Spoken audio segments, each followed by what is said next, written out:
الحمد للہ وکفا والصلاة والسلام علی عبادہ الذین اصطفیٰ اما بعد فاعوذ باللہ من الشیطان الرجیم بسم اللہ الرحمن الرحیم یا ایہا الذین آمنوا اتقوا اللہ حق تقاتہ ولا تموتن الا وانتم مسلمون واعتصموا بحبل اللہ جميعا ولا تفرقوا واذكروا نعمة الله عليكم إذ كنتم أعداء فألف بين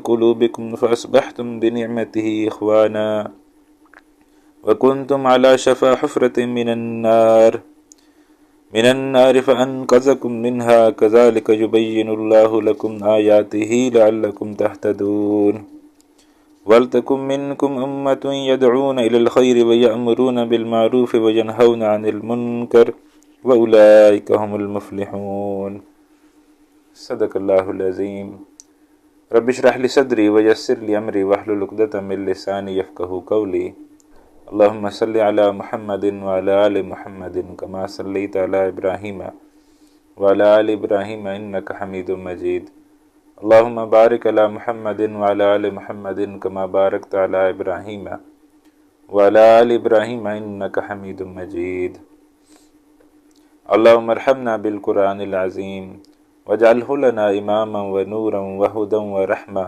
اللهم ذكرنا منه ما نسينا وعلمنا منه ما جهلنا وارزقنا تلاوته آناء الليل وآناء النهار وجعلہ لنا حجۃ یا رب العالمین آمین یا رب العالمین۔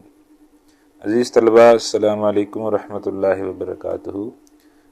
امید ہے آپ خیر و عافیت سے ہوں گے اور آپ کا وقت جو ہے وہ اچھا گزر رہا ہوگا۔ اللہ تعالیٰ کا احسان ہے، اللہ تعالیٰ کا فضل و کرم ہے کہ اس کی دی ہوئی توفیق سے ہم قرآن کو سمجھنے کی ایک محنت کے اندر شریک ہیں۔ اللہ تعالیٰ ہماری اس محنت کو اپنی بارگاہ میں قبول و منظور فرمائے، آمین یا رب العالمین۔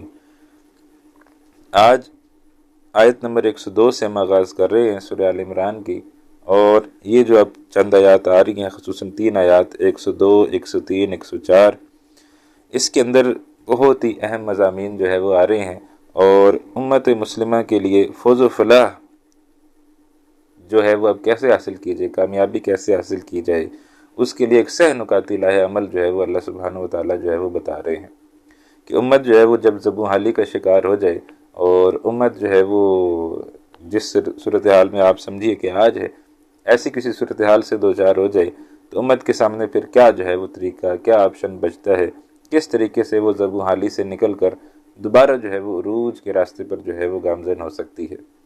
تو یہ اس اعتبار سے 3 آیات ہیں، تو 3 اس کے اندر ہدایات ہیں، اور 3 ہدایات ہمیں سمجھنی ہے، کوشش کرنی ہے کہ ہم ان ہدایات پر عمل کریں تاکہ امت کا جو کھویا ہوا مقام ہے اس کو دوبارہ حاصل کرانے میں کسی درجے میں ہم بھی اپنا کردار جو ہے وہ ادا کر سکیں۔ یہ نہیں سمجھنا چاہیے کہ میں اکیلا کیا کر سکتا ہوں، نہیں، ہر فرد ہے ملت کے مقدر کا ستارہ۔